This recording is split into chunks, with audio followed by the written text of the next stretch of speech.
नमस्कार दोस्तों, स्वागत है आपका भाई पढ़ ले के यूट्यूब चैनल पे। तो एक नया दिन, एक नई सुबह और हर सुबह की तरह आज भी मैं आपके लिए लेके आया हूँ द हिंदू प्लस पीआईबी का एनालिसिस। तो आज डेट है 23 ऑफ जून 2026। तो जो भी नए स्टूडेंट्स हैं इस क्लास को पहली बार देख रहे हैं, उन्हें मैं बता देता हूँ कि अगर आपको मेरी स्पीड बोलने की स्लो लगे तो आप वीडियो की स्पीड को 1.25 या फिर 1.5 की स्पीड पे करके देख लेना। और उन्हें मैं ये भी बता देता हूँ, जो भी नए स्टूडेंट्स हैं, कि हम इन क्लासेस में क्या करते हैं आपको पता है। द हिंदू में प्लस पीआईबी में इतने सारे आर्टिकल्स आते हैं, है ना। पर क्वेश्चन ये है कि क्या सारे आर्टिकल्स आपके एग्जाम के लिए इम्पोर्टेंट है? नहीं। तो उन्हीं आर्टिकल्स को हम यहाँ पे कंप्लीट करते हैं, उन्हीं आर्टिकल्स को हम यहाँ पे पढ़ते हैं जो कि आपके एग्जाम पॉइंट ऑफ व्यू से इम्पोर्टेंट है। ऐसे पीआईबी में दिन के 30 आर्टिकल छपते हैं, पर क्या 30 के 30 इम्पोर्टेंट है? नहीं। उसमें से 5 6 7 8 10 ही इम्पोर्टेंट होते हैं। वही हम देखेंगे इन क्लासेस में। ऐसे ही द हिंदू में भी इतने सारे आर्टिकल्स हैं। आज आप देखोगे सिर्फ दो आर्टिकल्स थे जो आपके एग्जाम पॉइंट ऑफ व्यू से इंपॉर्टेंट थे, एग्जाम ओरिएंटेड थे, तो उन्हें हम देखेंगे। ऐसे ही पीआईबी में 8 आर्टिकल्स थे आज जो हमें पढ़ने हैं। ठीक है। तो बस मेरा कहने का मतलब ये है कि कभी ये आर्टिकल्स 5 भी होंगे, कभी ये आर्टिकल्स 10 भी होंगे, कभी भी मतलब जिस डे पर जिस टाइप के जितने आर्टिकल्स आएंगे जो एग्जाम ओरिएंटेड होंगे उतने हम कवर करेंगे। ठीक है। तो आज क्या है, आज हम देख लेते हैं। सबसे पहले क्लास स्टार्ट करने से पहले मैं आपको थोड़ा सा इसका ओवरव्यू दे देता हूँ कि ये हमने क्यों कवर करे हैं आज। ठीक है। अब देखो क्या है कि ना, कुछ आप एक चीज देखो, अभी आपको पता है कि तमिलनाडु में एक इंडस्ट्री में, प्राइवेट इंडस्ट्री में, एक काफी घातक जिसे हम कहेंगे कि मामला देखने को मिला, जहां पर एमोनिया गैस के लीक होने की वजह से अभी तक 8 महिलाओं की डेथ हो चुकी है। ठीक है। और 60+ लोग जिसे हम कहते हैं कि वो उस एक्सीडेंट का शिकार हुए हैं। अभी वो हॉस्पिटलाइज्ड हैं। ठीक है। अब यही चीज हमने कब देखी थी? यही चीज हमने देखी जब दिल्ली में होटल में आग लगी थी। यही चीज हमने तब देखी थी जब हमने देखा था कि महाराष्ट्र में अल्कोहल में मिलावट होने की वजह से बहुत सारे वर्कर्स की जान चली गई थी, है ना। तो इसी के अराउंड क्या है कि हम देखेंगे कि कैसे वीक एनफोर्समेंट की वजह से हमें ये सारी चीजें देखने को मिलती हैं। बट इसमें क्योंकि एक वर्ड आया एमोनिया, एमोनिया, तो मैंने उसके चलते इस आर्टिकल को यहाँ पे ऐड किया, क्योंकि आपको पता होना चाहिए ब्लू एमोनिया क्या होता है, ग्रे एमोनिया क्या होता है, ब्राउन एमोनिया क्या होता है, ग्रीन एमोनिया क्या होता है। एनवायरनमेंट के पर्सपेक्टिव से इट इज इम्पोर्टेंट। ठीक है। फिर उसके बाद better monitoring of sale of banned drugs is essential. अभी रिसेंटली कुछ ड्रग्स को गवर्नमेंट ऑफ इंडिया ने बैन किया है। ठीक है। अब वो जो ड्रग्स हैं उन्हें बैन करना क्यों इम्पोर्टेंट था? वो हमारी बॉडी पे क्या इम्प्लीकेशंस या क्या नेगेटिव इम्पैक्ट डालते हैं, उन ड्रग्स को क्या बोलते हैं, वो सारी चीजें इंपॉर्टेंट है, क्योंकि आपको पता है साइंस एंड टेक में ऐसे क्वेश्चन पूछे जाते हैं। तो इसीलिए मैंने इन दोनों आर्टिकल्स को यहाँ पे ऐड किया। थोड़ा सा स्टैटिक का पार्ट भी देख लेंगे। फिर पीआईबी के 8 आर्टिकल है, 2 आर्टिकल इसमें से काफी ज्यादा अच्छे हैं जो समझने वाले हैं। बाकी सारे सिर्फ फैक्ट्स हैं, फैक्ट्स हम याद करके आगे बढ़ेंगे। ठीक है। लास्ट में आपको मिलेंगे एमसीक्यूज, और एक जो भी सिविल सर्विसेज के लिए या पीसीएस के लिए प्रिपेयर कर रहा है, ठीक है, उनको आंसर राइटिंग के लिए क्वेश्चन मिलेंगे। ये क्लासेस चाहे कोई यूपीएससी सिविल सर्विसेज के लिए प्रिपेयर कर रहा हूँ, चाहे कोई डिफेंस के लिए प्रिपेयर कर रहा हूँ, चाहे कोई पीसीएस के लिए प्रिपेयर कर रहा हूँ, सबके लिए इंपॉर्टेंट है। ठीक है। आगे बढ़ते हैं। ओके। पहला क्वेश्चन देखो क्या हुआ। मैंने जैसे आपको बताया कि 8 महिलाएं हैं जो वहां पे वर्क करती थी उस पर्टिकुलर प्राइवेट इंडस्ट्री में। ठीक है। कहाँ पर थी वो प्राइवेट इंडस्ट्री? तमिलनाडु के अंदर। जहां पर हमें क्या देखने को मिला? एमोनिया गैस लीक का एक एक्सीडेंट देखने को मिला। ठीक है। अब क्या हुआ, क्या कंपनी थी क्या नहीं थी उससे हमें मतलब नहीं है, हमें समझने से मतलब है। वो कुछ एग्जाम में नहीं आने वाला। ठीक है। प्लस हमें ये देखने को मिला 68 वर्कर्स जो थे वो क्या थे, वो हॉस्पिटलाइज हो चुके हैं, इस एक्सीडेंट का शिकार हुए हैं। तो इसकी वजह से क्या है कि कुछ लोगों की डेथ हुई है, कुछ लोग हॉस्पिटलाइज्ड हैं। तो ऐसे ही 8 वेमेन की तो डेथ हुई है, और 68 जो है वो हॉस्पिटलाइज्ड हैं, जो अभी जिन्हें intensive care and oxygen support की जरूरत है, जो अभी हॉस्पिटल। अब देखो क्या है कि आप देखोगे 1980 से ऐसे एक्सीडेंट्स हमें देखने को मिलते रहे हैं तमिलनाडु के अंदर। बट ये पहला ऐसा एक्सीडेंट था जो इतने बड़े लेवल पे हुआ जिसमें डेथ भी देखने को मिली। पहले जो एक्सीडेंट्स होते थे उसमें ये देखने को मिलता था आई में इरिटेशन होती थी, सांस लेने में प्रॉब्लम होती थी। बट अब तो ये देखा गया डायरेक्ट डेथ ही हो गई है। ठीक है। तो अब देखो प्रॉब्लम क्या है कि एक और चीज है कि ना ये जो लीक हुआ ये संडे को हुआ है। अगर ये संडे के बजाय किसी वर्किंग डेज पे होता है ना, तो आपको क्या देखने को मिलता है, यहाँ जो डेथ हुई है इसका नंबर शायद ट्रिपल या 4 टाइम्स या 5 टाइम्स भी हो सकता था। ठीक है। अब यही बोला गया है कि ऐसा हुआ क्यों, व्हाट इज द प्रॉब्लम। मैंने आपको देखो हमेशा बताया, चाहे मैंने होटल वाला केस पढ़ाया था, चाहे मैंने वो वहां पर जो मतलब कि वर्कर्स थे जो कि अल्कोहल को कंज्यूम करते हैं, बट उसमें क्योंकि मीथेनॉल, इंडस्ट्रियल मीथेनॉल मिली हुई थी तो उसकी वजह से उनकी डेथ हो गई, वो वाला जब आर्टिकल पढ़ाया था, आज ये आर्टिकल पढ़ा रहा हूँ, हर जगह बात एक ही है। फिर से बता देता हूँ, इंसान जो है ना, वो क्या है, वो बहुत ही ग्रीडी है। वो अपने प्रॉफिट्स को मैक्सिमाइज करने के लिए कभी मतलब कि रूल्स को कंप्लाई नहीं करेगा, क्योंकि उनमें खर्चा होता है। अगर मुझे ये समझो कि फायर एक्सटिंग्विशर्स लगाने हैं, अगर मुझे प्रॉपर मतलब कि इस तरीके से एक्सीडेंट फ्री एरिया बनाना है तो उसमें पैसे लगेंगे, तो वो काम नहीं करा जाता। अगर कभी कर भी दिया गया तो उसकी मेंटेनेंस नहीं करी जाती। ठीक है। कभी फायर एग्जिट नहीं बनाए जाएंगे, मतलब कि रूल्स के साथ कंप्लाई नहीं किया जाता। क्यों? अपने प्रॉफिट्स को मैक्सिमाइज करने के लिए, क्योंकि उसमें खर्चा होगा, उस खर्चे को बचाया जाता है। फिर उसके बाद क्या है, ऐसे ही आपको देखने को मिला, मतलब कि बहुत सारे अलग अलग एरियाज में अलग अलग चीजों के थ्रू पैसा कमाया, पैसा मैक्सिमाइज करने के लिए क्या किया जाता है, ऐसे काम किए जाते हैं जो कि वर्कर्स हैं या फिर जैसे हम कहते हैं कि जो काम कर रहे हैं उन लोगों की लाइफ जो है वो थ्रेट में आ जाती है। ठीक है। अब यहाँ पर भी ऐसा हुआ। अब क्या है कि इसी को कर्व करने के लिए तो किसका कॉन्सेप्ट आया था, स्टेट का कॉन्सेप्ट आया था, अथॉरिटीज का कॉन्सेप्ट आया था, म्यूनिसिपैलिटीज का कॉन्सेप्ट आया था, ताकि इन सारी चीजों को चेक किया जा सके कि कोई अपनी ग्रीडी नेचर की वजह से लोगों को हार्म ना पहुंचाए।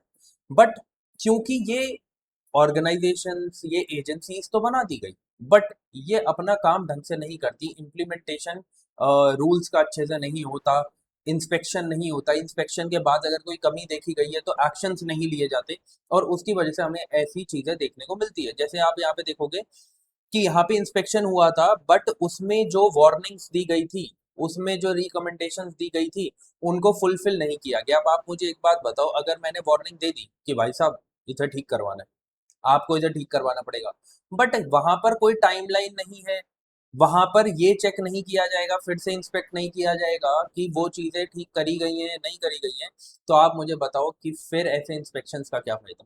ठीक है।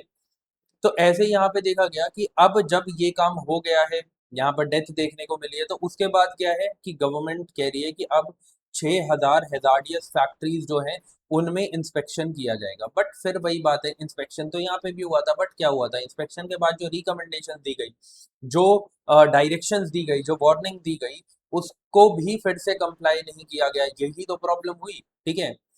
तो यही बोला गया है कि हमारे पास सेफ्टी लॉज की कमी नहीं है, हमारे पास सेफ्टी लॉज भरपूर हैं, बट प्रॉब्लम है उसकी स्ट्रिक्ट इन्फोर्समेंट से रिलेटेड।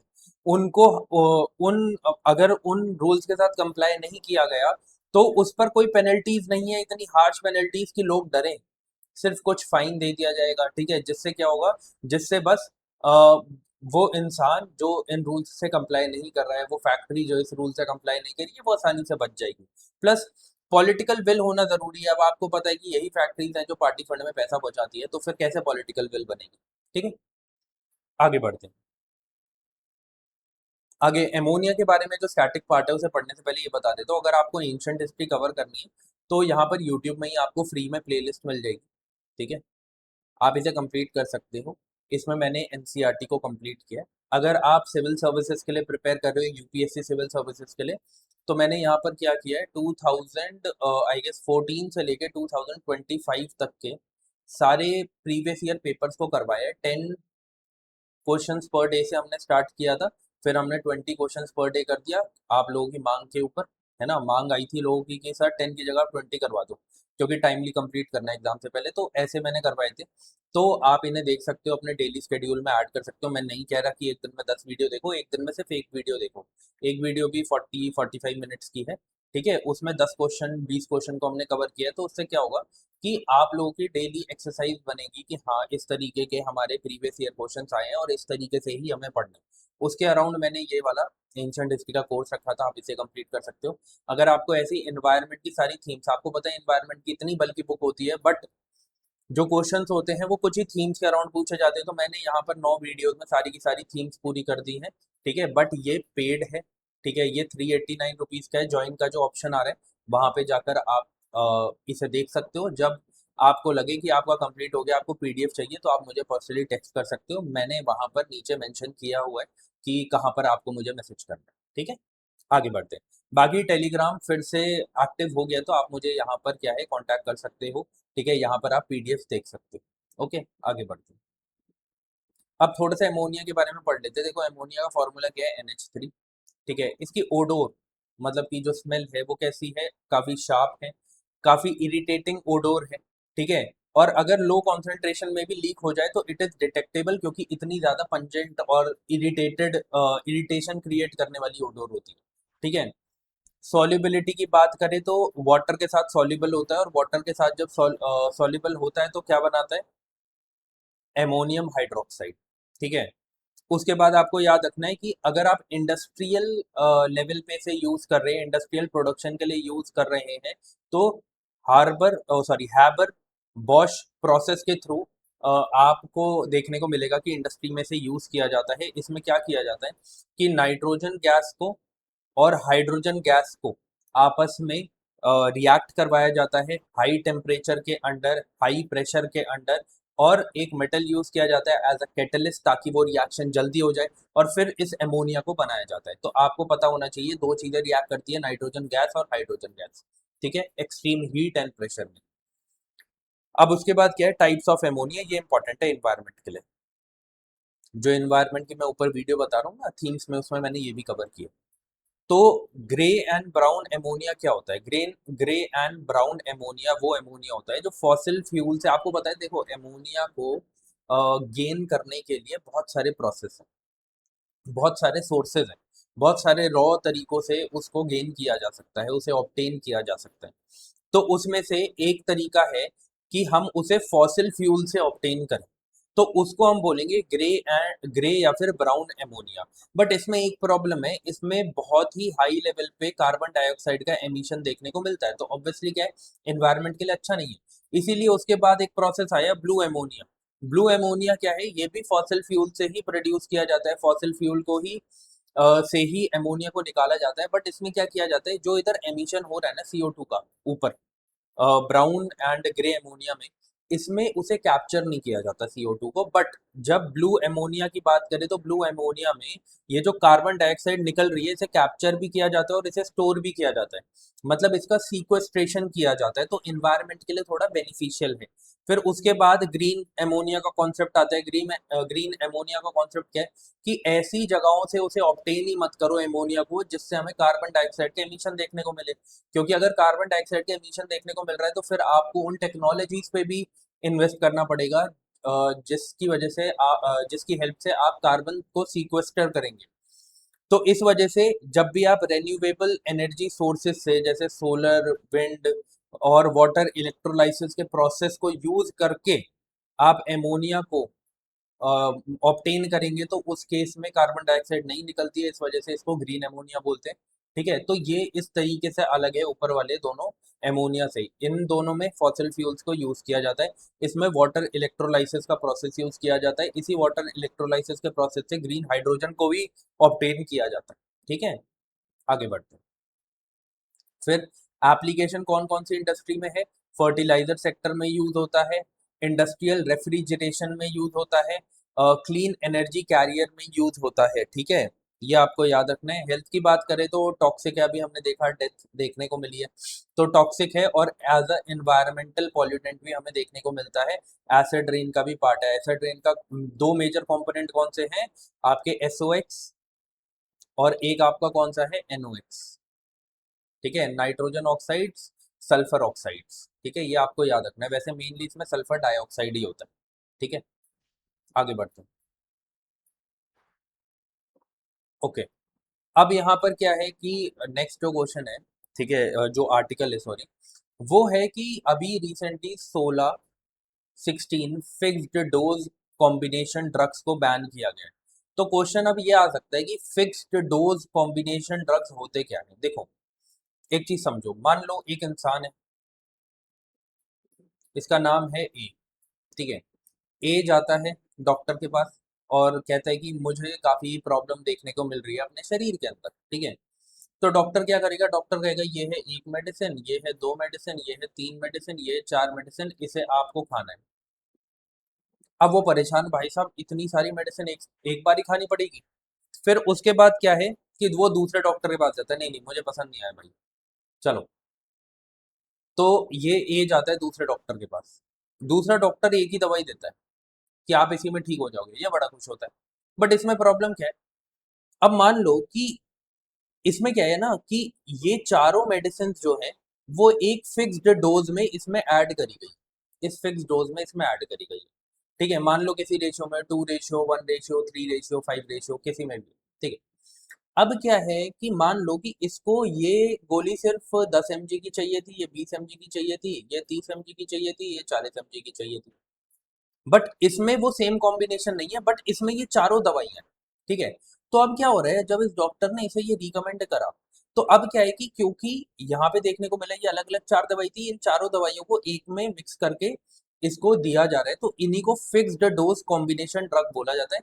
क्योंकि इसमें जो ये चारों ड्रग है ना, ये एक फिक्स्ड कॉम्पोजिशन में रखे गए, ठीक है। चाहे आपके बॉडी को उतने उस मेडिसिन की जरूरत हो ना हो, बट फिर भी आप उस एक मेडिसिन को अपनी बॉडी के अंदर ले लेते हैं।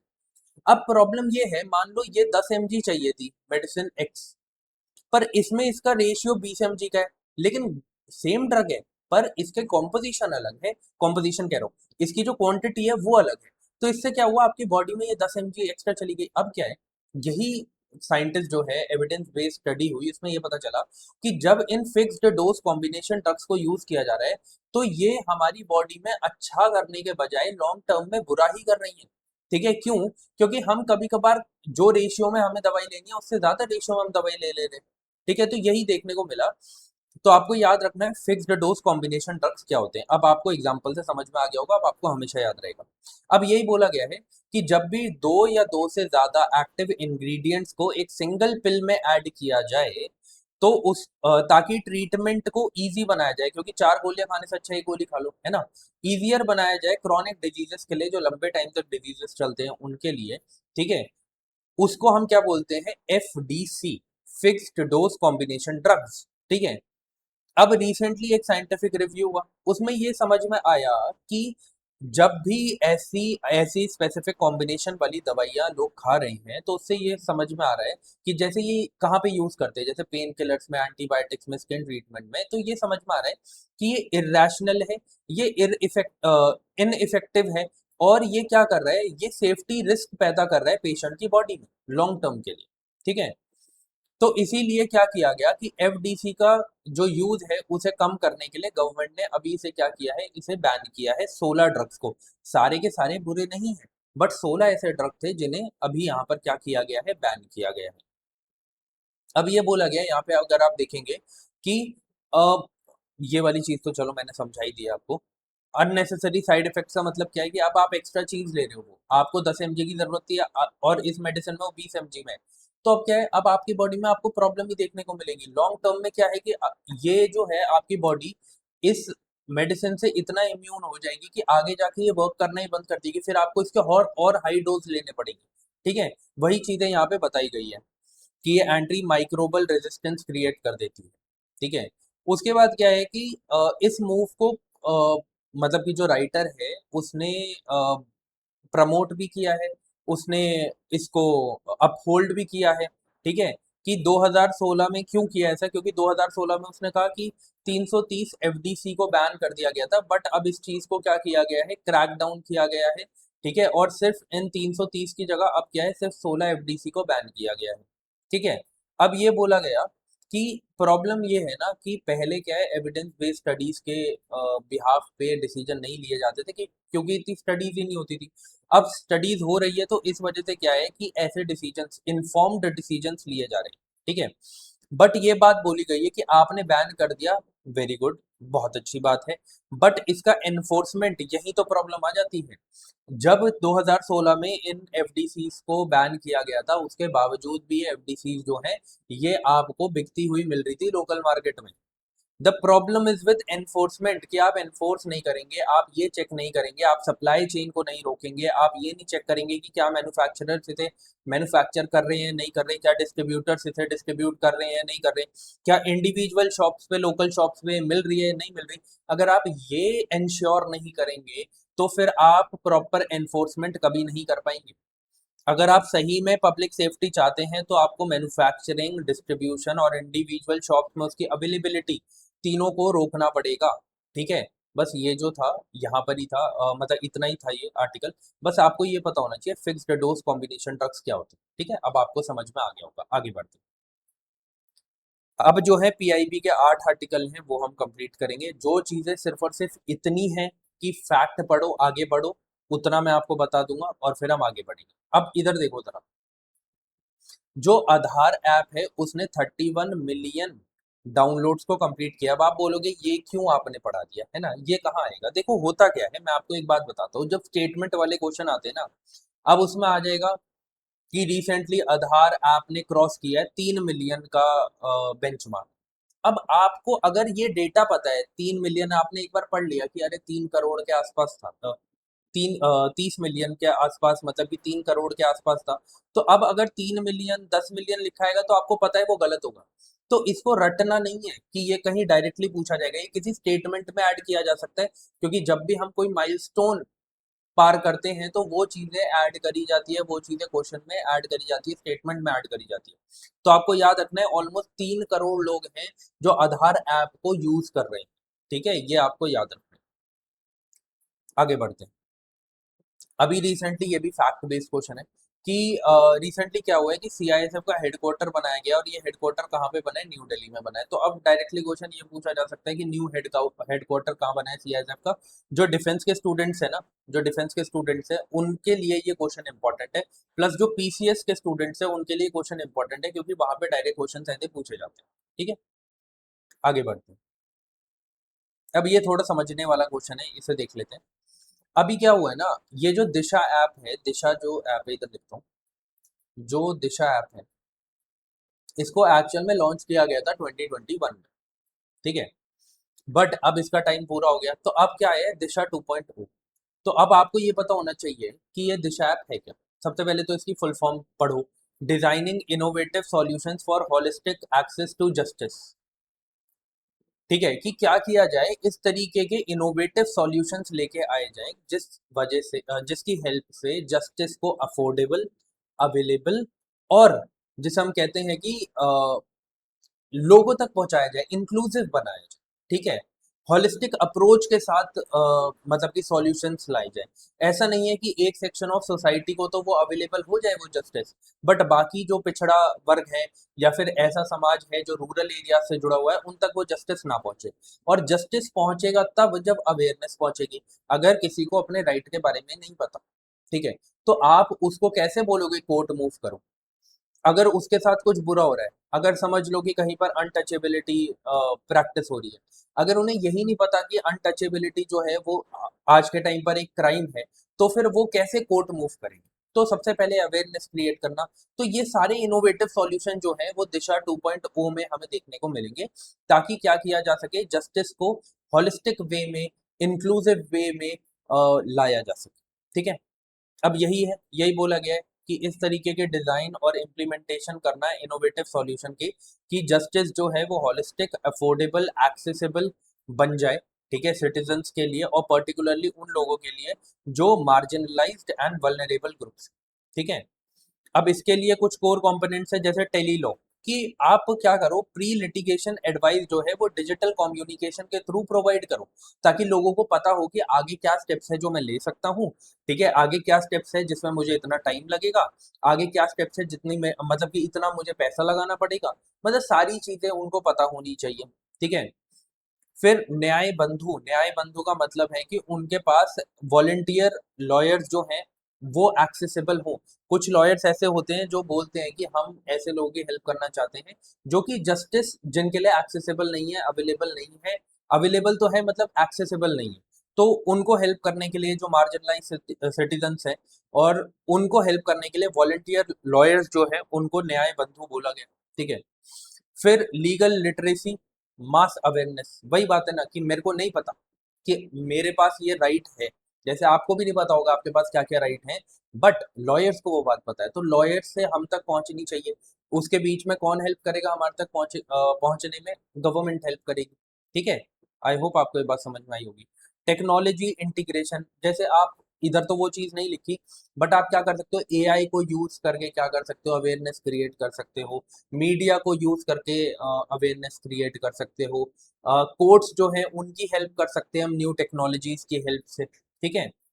फिर टारगेट डेमोग्राफिक्स का मतलब क्या है कि जो पिछड़ा वर्ग है, जो रूरल एरिया से जुड़े हुए लोग हैं, जिनके लिए अभी तक जो जस्टिस है वो एक्सेसिबल नहीं है, उनके लिए वो एक्सेसिबल बनाया जाए, इंक्लूसिव बनाया जाए। जैसे हमने बैंकिंग सेक्टर को इंक्लूसिव बनाने के लिए इतने पॉजिटिव स्टेप्स लिए, ठीक है, वैसे ही हमें जस्टिस को भी एक्सेसिबल बनाने के लिए ऐसे ही पॉजिटिव स्टेप्स लेने पड़ेंगे ताकि जस्टिस इंक्लूसिव बने, हर सेक्शन ऑफ सोसाइटी का आदमी जो है वो इसका पार्ट बन सके। ठीक है। आगे बढ़ते हैं। एक चीज 2.0 जो है याद आ गया एकदम से कि इसका जो टाइम है, जैसे ये 2021 से 2025 तक की स्कीम थी, अब जो इसका नया टाइम है वो है 2026 27 से लेके 30 31 तक। ये आपको याद रखना है। आगे बढ़ते हैं। अभी रिसेंटली क्या हुआ है कि एनएचएआई ने एक पॉजिटिव स्टेप लिया है। ठीक है। आपको पता है कि जैसे आप हाईवे पे जा रहे हो, एक्सप्रेस वे पे जा रहे हो, तो वहां पर अगर किसी की गाड़ी खराब हो जाए, टायर पंचर हो जाए, तो क्या है कि उनको बहुत प्रॉब्लम देखने को मिलती है कि अब उनको किसी सिटी में जाके ही कोई पंचर वाला मिलेगा या गाड़ी ठीक करने वाला मिलेगा। तो इस प्रॉब्लम को सॉल्व करने के लिए एनएचएआई ने एक पॉजिटिव स्टेप लिया। उन्होंने बोला है कि अब ना जो नेशनल हाईवेज होंगे और एक्सप्रेस वेज होंगे उनमें ऐसे वे साइड एम्यूनिटीज बनाई जाएंगी जहां पर ये जो पंचर वाले और ये जो कार मतलब कि मैकेनिक्स जो है वो अवेलेबल होंगे, ताकि जो भी लोग हैं जो उस एक्सप्रेस वे को, जो नेशनल हाईवेज को यूज कर रहे हैं, उनको ऐसी प्रॉब्लम देखने को ना मिले। ठीक है। जिस चीज के लिए उनको पहले सिटी के अंदर जाना पड़ता था वो उन्हें हाईवेज के अलोंग ही प्रोवाइड करी जाए। ठीक है। तो यही बोला गया कि national highway logistics management limited, जो कि एक सब्सिडरी है एनएचएआई की, उसने इसको मतलब कि लॉन्च तो एनएचएआई ने किया है बट इम्प्लीमेंटिंग एजेंसी ये है एनएचएलएमएल। ठीक है। Road safety, ease travel, reduce vehicle downtime for both motorist and commercial freight operators, इनके लिए आसान हो जाए। आपको पता है कि गाड़ी को टो करना पड़ता है। अब गाड़ी को अगर एक जगह मुझे 15 किलोमीटर टो करना है और एक जगह सिर्फ 1 किलोमीटर, 2 किलोमीटर, 4 किलोमीटर टो करना है, तो कितना टाइम बचता है, कितनी चीजें आसान बना दी जाएंगी, अफोर्डेबल बना दी जाएंगी, है ना। तो इसलिए ऐसे स्टेप्स लिए जा रहे हैं। आगे बढ़, अब क्या हुआ कि ये रिपब्लिक समिट 2026 हुई, कहाँ पे हुई? न्यू दिल्ली में। ठीक है। अब हुआ ये कि मोदी जी जो है उन्होंने बहुत सारी बातें बोली, यहाँ पे लिखी आप पढ़ सकते हो, बट एग्जाम ओरिएंटेड नहीं है। एग्जाम ओरिएंटेड क्या है कि कहाँ पे हुई? न्यू दिल्ली में हुई। ये भी डिफेंस और पीसीएस वालों के लिए इंपॉर्टेंट है। ठीक है। ये आपको याद रखने की इसकी थीम क्या थी? Great power India nation first. ये थीम आपको और याद रखनी है। ठीक है। मैं यहाँ पे मार्क कर देता हूँ थीम। आगे बढ़ते हैं। ओके। अभी क्या है कि रिसेंटली डिपार्टमेंट ऑफ कॉमर्स ने कोलैबोरेट किया centre for WTO studies and centre for research in international trade plus Indian institute of foreign trade के साथ। ठीक है। इन्होंने 2 दिन का एक नेशनल वर्कशॉप बनाई है। ठीक है। या फिर आप इसे चिंतन शिविर भी बोल सकते हो। ठीक है। जो कि किस पर काम करेगी कि किस तरीके से हम क्या करें, environment related non tariff measures बनाएं ताकि ट्रेड को आसान बनाया जा सके। ठीक है। उसके अराउंड ये था। ये भी कहाँ पे हुआ है? ये भी न्यू दिल्ली में हुआ है, बस इतना याद रखना है। ठीक है। आगे बढ़ते हैं। अब क्या है कि हाँ, ये भी वही उसकी तरह ही जो मैंने बोला, आधार ऐप को 31 मिलियन लोगों ने डाउनलोड किया है। ये एक हमारे लिए माइलस्टोन है, एक अचीवमेंट है। ऐसे ही आप यहाँ पे याद रखोगे कि ऑर्गन डोनेशन की जो प्लेजेस हैं, मतलब कि आपको पता है कि लोग जब जीवित होते हैं, जब उनके पास लाइफ होती है, तो उस टाइम पर वो और ऑर्गन डोनेशन का एग्रीमेंट साइन करते हैं। तो ऐसी प्लेजेस जो हैं वो 5 लाख लोगों ने ली है, और ये भी हमने एक माइलस्टोन कवर किया है। ठीक है, तो ये क्वेश्चन भी आ सकता है किसी ना किसी स्टेटमेंट में। तो याद रखना ये 5 लाख है, ये 15 लाख, 20 लाख, 25 लाख, 1 करोड़ नहीं है। ठीक है, तो बस इसको इतना याद रखना है कि इसके अराउंड है, कि 5-10 लाख ही है, 5 लाख ही है। ऐसे वो याद रखना है 30 मिलियन, 30-31 मिलियन ही है। ठीक है, ऐसे याद रखना है, ऐसे नहीं कि रट्टा मारते जा रहे हो, ऐसा नहीं करना। ठीक है, उसके बाद ये याद रखना हाँ, इसमें स्टैटिक का भी पोर्शन एक इंपॉर्टेंट है। अभी देखो क्या है, सबसे पहले जब इंडिया वर्ल्ड के टॉप पे आ चुका है तो क्वेश्चन पूछा जाएगा। ठीक है, इंडिया वर्ल्ड में टॉप शिप रिसाइकलिंग नेशन बन गया 2025 में। हमारा जो ये टारगेट था, जो हमारा ये टारगेट था कि हम टॉप शिप रिसाइकलिंग नेशन बन जाए, ये 2030 का था। तो हमने क्या किया, हमने 5 साल पहले ही इसको कंप्लीट कर लिया है। ठीक है, तो इसे याद रखना, मैं लिख भी देता हूँ इधर, जब आप पढ़ोगे पीडीएफ में तो आपको याद हो जाएगा। ठीक है, याद आ जाएगा। ठीक है, यहाँ पे लिखा भी है क्या, यहाँ पे लिखा भी है, यहाँ पे लिखा है कि ये जो शिप रिसाइकलिंग टारगेट है, ये हमने 5 साल पहले ही 5 years ahead of schedule complete किया है। और स्केड्यूल कब का था, लिख देता हूँ, स्केड्यूल था हमारा 2030 का। ठीक है, ये आपको याद रखना है। अब क्या है, ये याद रखना है कि इस बार हमें सबसे ज्यादा इंक्रीज भी देखने को मिला। 2024 में जो उसके पिछले साल से इंक्रीज देखने को मिला था रिसाइकलिंग, सॉरी, जो रिसाइकलिंग थी 2024 में, वो कितनी थी, 30%। इस बार कितनी हो गई है, 35%। ठीक है, ये रिपोर्ट कहाँ से आई, ये रिपोर्ट लेके आई है United Nations conference on trade and development. ठीक है, अब क्वेश्चन एक इंपॉर्टेंट जो पूछा जा सकता है इसके अराउंड, वो ये है कि कौन सा कन्वेंशन है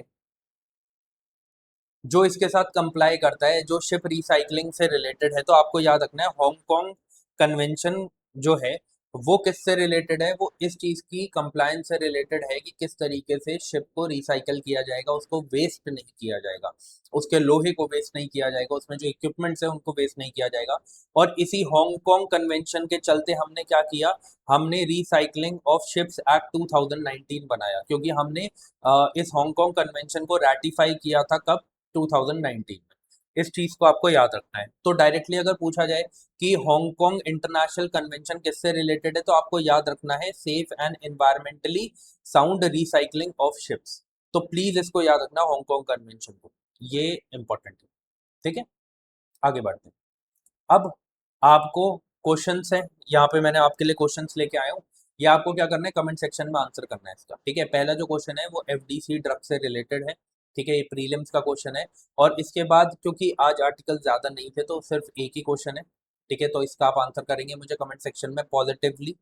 ठीक है, और उसके बाद क्या है, ये उनके लिए है जो पीसीएस और सिविल सर्विसेज के लिए प्रिपेयर कर रहे हैं। ठीक है, यहाँ पर ये जो क्वेश्चन है वो किससे रिलेटेड है, इंडस्ट्रियल मेजर एक्सीडेंट्स जो हमें देखने को मिल रहे हैं रिसेंटली।